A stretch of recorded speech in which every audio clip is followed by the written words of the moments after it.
chiseled and graded. Well, that's an ancient process. And when he wrote about that, what he said he started out to do was essentially, I'm going to take something that's out of fashion, this technique of chiseling. Can I just say something create real art. quick? That plate is at the front door, that zinc plate with the chisel, and that's how, and him tapping on it and making lines with that and going through is with that. So it's complete, which was making this print.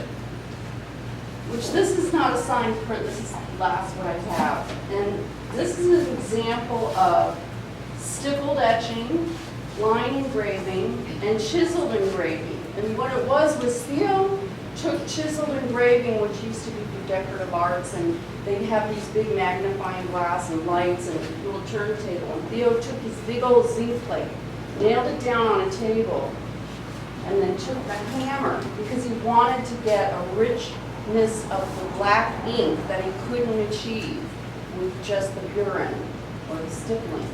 So by doing this, he carved into the plate a depth and thickness, but yet with a hammer and a chisel. So he made that line with a hammer and a chisel. And look, it looks like it's as delicate as a pencil. Yeah.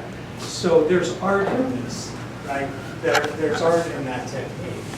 The cool thing is that I think there's probably a principle embedded in that we can capture and maybe share with other people, and that is, can you as a team find a way to take something that's completely out of fashion and create a product or a service? Yeah, take something that was in fashion 200 years ago, play with that. Does that help you create a new product or service? Wouldn't that be a very interesting principle to explore with a business team? And I think that comes out of this kind of inquiry. Another one, he clearly loved the collaborative process. Yeah. He loved meeting and working with other artists, even though most of the time they were somewhere else and he was here. But his collaborative process is in letters he sent back and forth, and it's captured. I mean, we've forgotten the art of the letter writing, I'm sure, but Well, and you can see that. You can see that come out with with Jeff Koons and Yeah. Damien Hirst and Jasper